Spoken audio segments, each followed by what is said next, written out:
Hi everyone, this is Anne-Marie Concepcion, co-host of InDesignSecrets.com, with another quite useful InDesign tip for y'all.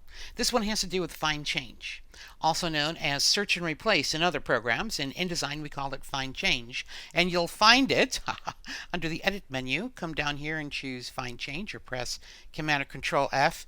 Now this is just a very basic tip that I find unfortunately a lot of users don't even realize it's possible to do, and that is saving your Find Changes to use again and again.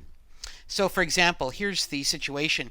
Let's say that we're confronted with a multi-page document or 25 or 30 other documents in which the same mistake has occurred.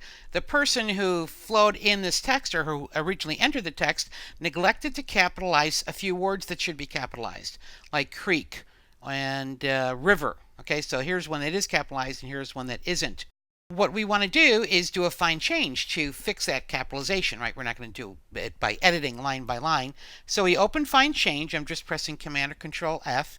And we want to find all instances of river and change it to capital R, I-V-E-R, right? That's it. Now pay attention that you want to search the entire document, and that we're not going to be changing the formatting at all.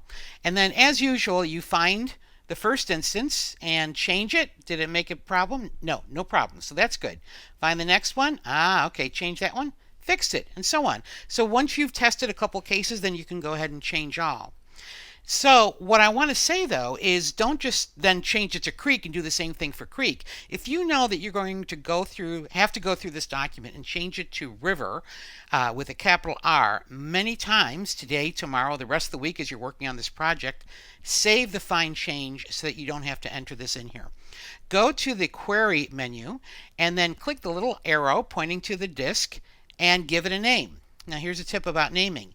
Be very clear. Okay, because next quarter or year when you're working on this project, and if you just put in, river to river like that, or fix, or let's say you say fix cap problem with river, you're going to be clueless. So I always say actually spell it out here.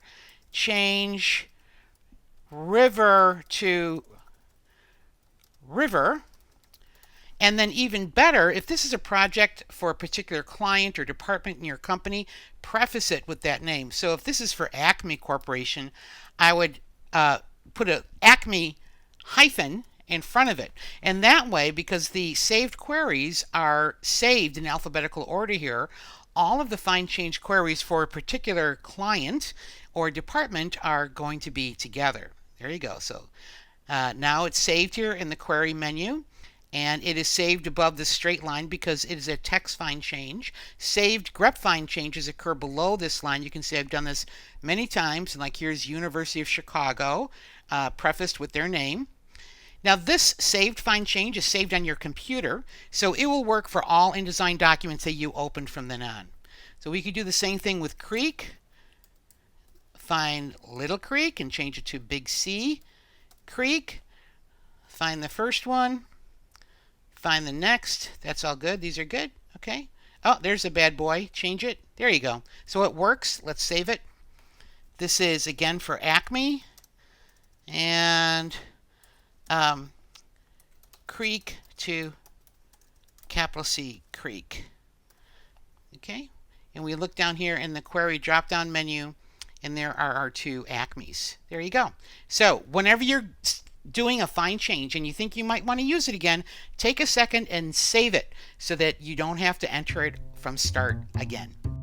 If you like this tip and you want to learn more, please go visit InDesignSecrets.com, where we have thousands of articles all about find change and many other topics. Thank you.